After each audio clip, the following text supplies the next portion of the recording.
Makanya itulah dari acara kami ini kami sampaikan kepada seluruh saudara-saudaraku dimanapun untuk kembali atau mengulang kembali memikirkan dari tipe-tipe jenis-jenis manusia tersebut.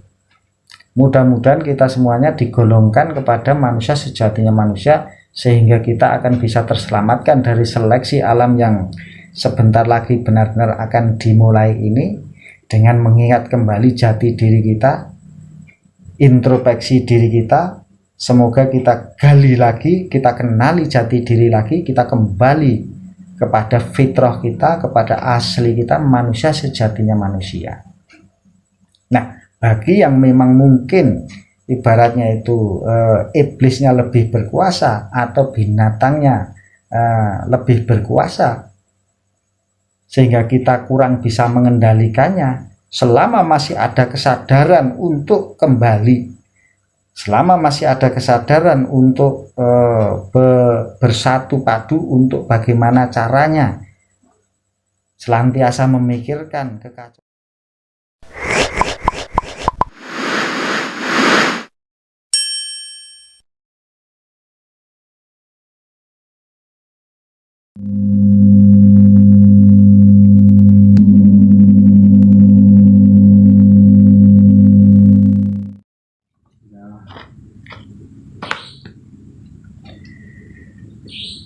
Kembali berjumpa dengan kami Sabdo Tunggal Nusantara. Salam Sabdo Tunggal kepada seluruh saudara-saudaraku dimanapun berada. Semoga kita selalu diberikan kesehatan dan keselamatan. Di sini kami akan menyampaikan tentang manusia sejati, sejatinya manusia. Bahwa yang perlu kami sampaikan di sini sesuai dengan apa yang kami ketahui, bahwa di dunia ini diisi oleh 3 tipe manusia. Yang pertama yaitu manusia sejatinya manusia, yang lahiriahnya manusia, sifatnya manusia, hatinya manusia, jiwanya manusia, ruhnya manusia. Yang kedua yaitu manusia sejatinya iblis, manusia lahiriahnya, manusia bentuknya, tapi mempunyai watak sifat seperti iblis. Yang ketiga yaitu manusia sejati, sejatinya binatang, dimana tipe manusia yang terakhir ini wujudnya, sifatnya, bentuknya seperti manusia, tapi mempunyai jiwa yang sesungguhnya adalah jiwa binatang. Karena dari 3 tipe manusia ini, kalau kita benar-benar resapi, kita perhatikan, inilah awal apabila kita mau menentukan jati diri kita yang sesungguhnya untuk bisa tampil dalam rangka membangun, menyatukan, dan memakmurkan ini alam semesta. Karena boleh percaya, boleh tidak, boleh yakin ataupun boleh tidak, bahwa apabila alam ini banyak yang menguasai atau lebih banyak yang dominannya pada tipe 2 jenis manusia, yaitu manusia iblis atau manusia setan ataupun manusia binatang.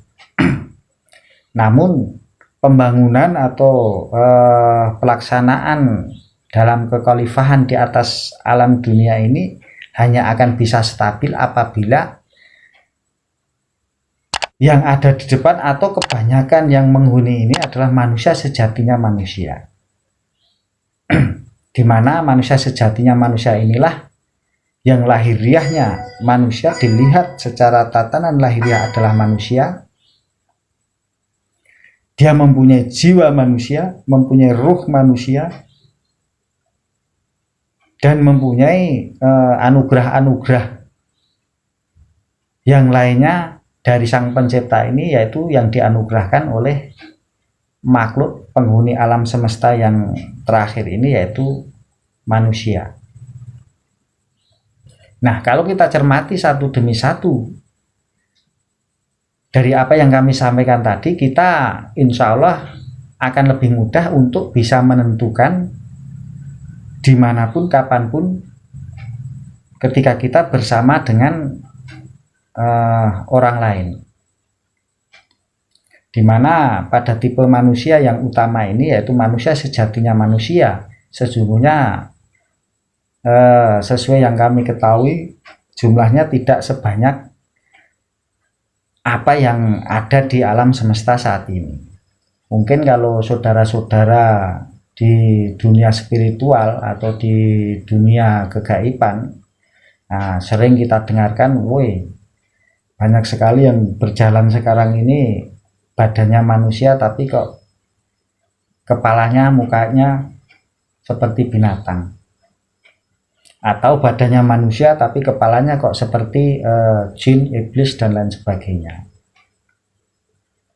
Namun pada prinsipnya tiga tipe manusia ini akan lebih condong atau lebih mudah kita kenali apabila kita benar-benar menggunakan hati nurani kita, karena memang sebenarnya mereka itu tampak jelas sekali. Tidak usah ibaratnya perlu kegaiban atau dunia spiritual atau ilmu-ilmu gaib, karena memang kalau tipe manusia yang sejatinya itu iblis, ya, sedangkan dari iblis, kalau dari silsilah agama muslim, sebagaimana dikisahkan bagaimana ceritanya iblis itu sampai dilaknat atau dikutuk sama Tuhan, bukan karena iblis atau setan itu tadi tidak beriman kepada Sang Pencipta atau ibaratnya berbuat kerusakan di alam semesta, tidak, tapi di situ kelemahan iblis sampai terkutuk hanyalah satu, tidak mau menghormati atau tidak mau sujud kepada Adam ketika diperintahkan oleh Sang Pencipta bahwa Adam ini akan menghuni bumi setelah diciptakan tadi sebagai khalifah. Nah, di sini iblis merasa sombong, merasa lebih mulia, merasa lebih dahulu diciptakan, merasa diciptakan dari api, sedangkan Adam diciptakan dari tanah, sehingga tidak mau menghormati atau tidak mau sujud kepada Adam, maka terkutuklah dia. Maka sampai akhir zaman pun yang namanya iblis itu bukan karena dia tidak punya ilmu, bukan orang-orang yang ibaratnya itu tidak punya agama atau tidak berpengetahuan, justru mereka itu berpengetahuan, berperadaban tinggi, mempunyai intelijen pemikiran yang tinggi di atas rata-rata, cuman kelemahannya akan tampak satu, yaitu sombong, tidak mau menghargai atau tidak mau dianggap bawahan atau lebih rendah daripada orang lain, sehingga gampang sekali tersulut emosi apabila ada hal-hal yang dirasa itu merugikan dia atau merendahkan martabat dia. Dia langsung saja tanpa pandang bulu, dengan tangannya, dengan kekuatannya, dengan fisiknya, dengan suaranya, dengan omongannya dan tingkah lakunya menunjukkan bahwa dia tidak mau menghargai atau menghormati orang lain. Dia akan condong lebih emosian. Nah, apabila memang kebanyakan yang menghuni bumi ini adalah manusia sejatinya iblis itu, maka dipastikan akan timbul banyak sekali kekacauan, huru-hara, dan lain sebagainya. Karena memang prinsip dia itu, dia harus menjadi yang paling utama, yang nomor satu. Tidak boleh ada selain dia atau selain golongannya yang memimpin dia atau di atas dia. Nah, sedangkan tipe yang ketiga, apabila ini sampai bertahta atau sampai diberikan kekuasaan, bahkan prinsipnya kalau tipe manusia sejatinya binatang ini, nah kita tahu sifat sifat-sifat binatang dari berbagai rantai makanan, baik yang paling atas maupun yang paling bawah, dari yang karnivora, herbivora maupun omnivora. Nah, mereka semua cuman mengutamakan perut mereka sendiri, hawa nafsu mereka sendiri, tidak pernah pandang bulu halal haram, baik ataupun buruk, yang penting dia itu suka, tidak membahayakan bagi nyawanya, udah disikat. Nggak tahu dia itu punya apa atau punya siapa, harus bagaimana, tetap harus dia ambil, harus dia kuasain. Nah, kalau sampai kita atau kita menemukan dalam perjalanan hidup kita ini, dimanapun itu berada, sebenarnya sifat-sifat dari manusia sejatinya manusia, maupun manusia sejatinya binatang, atau manusia sejatinya iblis itu gampang sekali dikenalin, cuman tidak bisa kita ungkapkan seperti begitu saja, karena memang golongan-golongan semua yang mempunyai ras atau bentuk manusia ini memang sudah diberikan kekuasaan oleh Sang Pencipta alam semesta, yaitu berupa kecerdasan emosi, kecerdasan akal pikiran. Nah, tentu saja dia menguasai segala sesuatu yang dikuasai oleh makhluk yang namanya manusia ini. Cuman yang tidak bisa dihilangkan atau tidak bisa tergantikan, yaitu sifat watak aslinya tersebut pasti akan muncul. Itu gampang sekali kita kenali. Walaupun gampang sekali kita kenali, karena manusia sejatinya manusia itu selalu membawa rasa, pikiran, hati nurani, keimanan, dan lain sebagainya untuk menentukan segala sesuatu tindakan. Makanya pada prinsipnya manusia sejatinya manusia itu akan kalah dengan manusia sejatinya binatang ataupun sejatinya iblis, karena memang mereka itu tidak memikirkan surga dan neraka lagi. Yang dia pikirkan bagaimana dia menjadi pemenang, bagaimana dia berkuasa, bagaimana dia mendapatkan apa yang mereka inginkan. Sedangkan selain itu mereka dibekali dengan pengetahuan yang luar biasa juga, sebagaimana manusia sejatinya manusia. Nah, sebelum bicara panjang ke sana, kita sampaikan manusia sejatinya manusia itu seperti apa. Kalau manusia sejatinya manusia, itu lahiriahnya, mukanya, hatinya, pikirannya adalah manusia sejati, yaitu manusia itu adalah makhluk yang paling disempurnakan oleh Sang Pencipta alam semesta. Bagaimana manusia dikatakan makhluk yang paling sempurna yang diciptakan oleh Sang Pencipta ini? Walaupun diciptakan sebagai makhluk paling sempurna, sekali lagi saya ingatkan bahwa tidak ada manusia yang sempurna. Nah, kalau kita kembali kepada kesempurnaan manusia, nah, sebagai ciptaan yang paling disempurnakan, karena di dalam diri manusia ini seluruh unsur ciptaan terdapat di dalam tubuh manusia. Yang ada di langit dan di bumi dan apa yang ada di antara keduanya, seluruh saripatinya alam semesta ini terdapat dalam tubuh manusia, baik yang lahir maupun yang batin. Yang lahir apa umpamanya? Kalau yang di bidang lahiriah, umpamanya di dunia ini kita mengenal besi. Nah, di dalam tubuh manusia ada zat besi. Ada emas, di dalam tubuh manusia ada zat emas. Fosfor, kalium, magnesium, dan lain sebagainya. Apapun unsur yang ada di alam semesta ini terdapat dalam DNA atau darah manusia itu. Itulah bentuk dari kesempurnaan secara fisik. Nah, kalau secara dalam atau secara kegaiban, manusia pun dibekali oleh Sang Pencipta ini bahwa di dalam diri manusia ini segala unsur ciptaan ada di dalam tubuh manusia.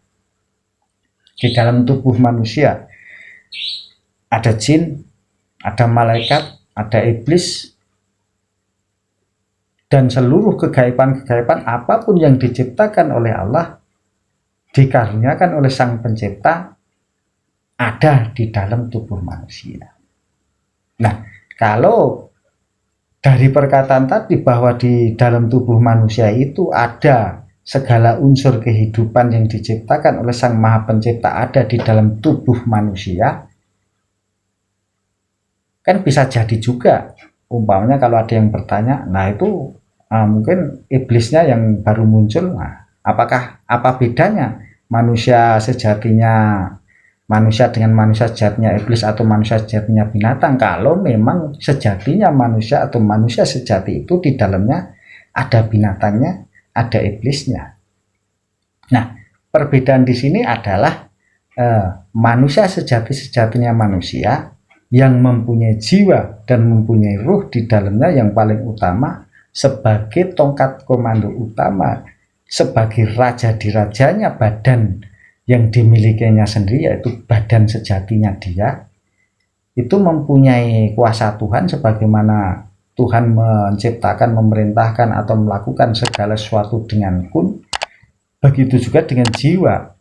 Walaupun di dalam tubuh manusia sejatinya manusia itu terdapat seluruh unsur ciptaan, namun diberi kuasa bagi yang benar-benar mendekatkan diri kepada Sang Pencipta dengan mengenali jati dirinya. Jiwanya itu mempunyai kendali penuh kepada seluruh unsur yang ada di dalam tubuhnya, baik itu dari bangsa jin, baik itu dari bangsa iblis, baik dari bangsa malaikat, dan juga yang lain-lainnya. Karena itu bagi siapa yang mempunyai kendali penuh atau bisa mengkaji diri atau bisa mencari di dalam dirinya sendiri untuk bisa mengendalikan itu semuanya, itulah inti dari manusia sejatinya manusia. Nah, inilah bedanya dengan manusia sejatinya iblis. Kalau manusia sejatinya iblis, jiwanya itu ada jiwa iblis. Jadi sudah tidak ada pengendalian lagi. Lost doll, apapun yang dia lakukan pasti akan condong atau cenderung untuk ke arah aslinya tersebut. Begitu juga dengan manusia yang sejatinya binatang. Nah, makanya dia tidak mempunyai kuasa yang di dalam jiwanya itu ada jiwa manusia sejatinya manusia. Di situ akan lebih condong untuk tampak kepada wujud sifat watak aslinya sebagai binatang. Nah, makanya pada perjalanan akhir zaman Satrio bin Ratu Adil ini, disinilah dipilih, dipisahkan yang mungkin zaman yang sudah mulai akan diberlakukan, yaitu yang mungkin budaya leluhur-leluhur Jawa mengatakan ayak-ayak beras, di mana diinteri, di mana dipisahkan antara manusia sejatinya manusia ngumpul kepada manusia sejatinya iblis, dia ayak-ayak dikumpulkan kepada sejatinya iblis. Manusia binatang juga begitu juga, sama dikumpulkan kepada bangsanya masing-masing. Karena perjalanan akhir zaman ini adalah perjalanan penyeimbangan alam semesta ini supaya tidak timpang sebelah atau berat sebelah. Nah, sebagaimana yang kami jelaskan di awal bahwa manusia sejatinya manusia itu memang tidak banyak, sedangkan manusia yang sudah ada saat ini itu miliatan manusia yang penduduk di dunia ini. Manusia sejatinya manusia ini sudah terlampau amat sangat sedikit, sehingga terjadi kekacauan, kehancuran di alam semesta ini kalau dibiarkan saja. Makanya mau tidak mau inilah yang namanya fase kehidupan yang harus terjadi,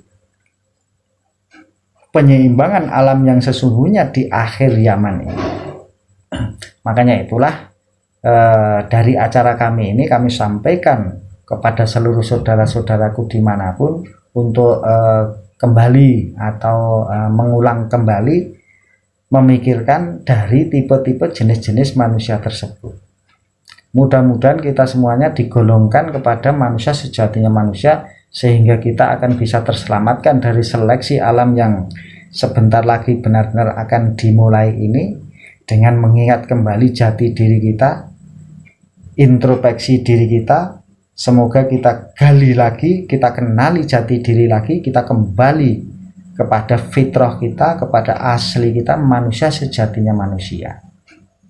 Nah, bagi yang memang mungkin ibaratnya itu iblisnya lebih berkuasa atau binatangnya lebih berkuasa, sehingga kita kurang bisa mengendalikannya, selama masih ada kesadaran untuk kembali, selama masih ada kesadaran untuk bersatu padu untuk bagaimana caranya, senantiasa memikirkan kekacauan demi kekacauan yang terjadi ini, berarti diri kita ini masih tergolong manusia sejatinya manusia. Tapi apabila kita sudah tidak bisa merasakan lagi ibaratnya itu ketuhanan yang sesungguhnya Tuhan, kemanusiaan yang sesungguhnya manusia, alam yang sesungguhnya alam, cuman kita bagaimana memenuhi kebutuhan perut kita tanpa memandang bulu halal haram, baik ataupun buruk, itu yang selalu kita tempuh, dan kita tidak merasa berdosa atau bersalah ataupun ada ganjelan di dalam hati nurani kita, kita wajib waspada itu semua. Nah, bagaimana kalau kita sudah tidak bisa merasakan itu semua? Apakah kita sudah dipastikan golongan iblis ataupun golongan binatang? Belum tentu juga, karena memang yang maha mengetahui itu hanyalah yang maha kuasa saja. Namun kita perlu berbaik sangka, mungkin kalau kita masih ada pertanyaan seperti itu, mungkin bisa kita pastikan bahwa dia masih tergolong manusia sejatinya manusia, cuman karena memang didikan alam ini atau keseharian kita yang tidak memungkinkan untuk bisa menghidupkan jiwa kita yang sesungguhnya, hati kita yang sesungguhnya, iman kita yang sesungguhnya, yang membuat mana seperti mati suri atau pingsan di dalam, atau tidak sadarkan diri ataupun tertidur.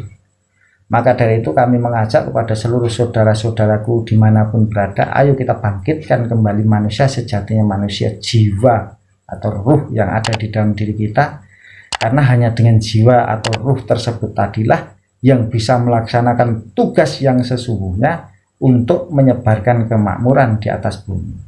Karena tugas untuk menyebarkan kemakmuran sebagai Khalifah Ur-Rasyidin ini, sebagai khalifah di atas bumi ini, tidak mungkin bisa dilaksanakan oleh iblis atau binatang.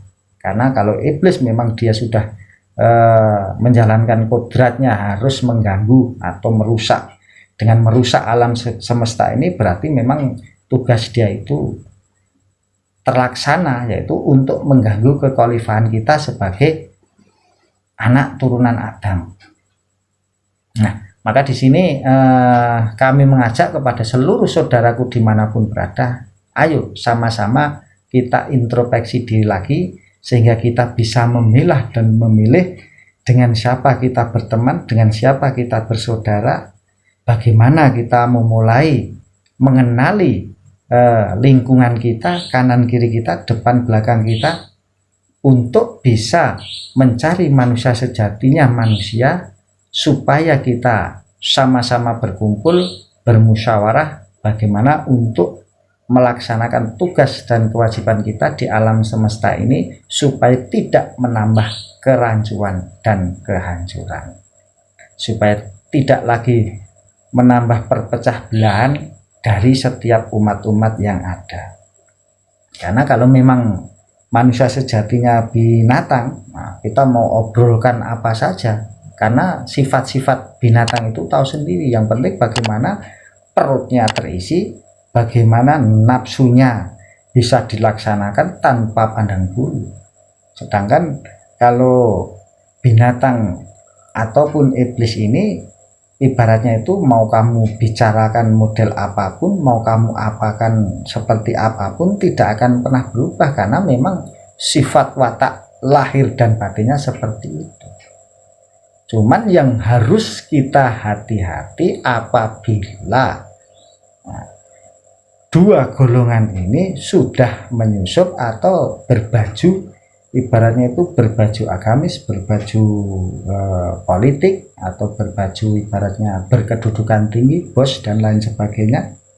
Karena memang orang-orang seperti ini, kalau memang jiwa mereka itu iblis ataupun binatang, itu mereka sudah pinter sekali untuk memoles diri, sehingga walaupun secara nalar, akal dan logika serta hati kita merasakan bahwa ini bukan manusia sejati, tapi kita tidak akan pernah bisa berbuat apapun karena memang mereka mempunyai kekuatan fisik, kekuatan finansial, kekuatan pemikiran, sehingga bisa membolak-balikkan kata.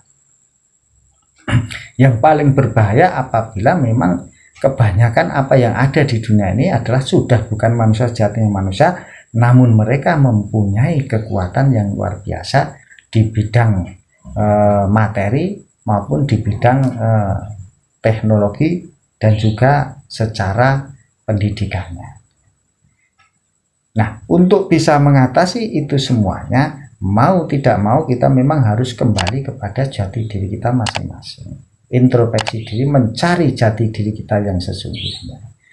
Nah, ketika kita mencari jati diri kita yang sesungguhnya, apabila kita memang salah satu golongan manusia sejatinya manusia, kita tidak akan pernah membedakan golongan, suku, ras, bahasa, agama, dan lain sebagainya.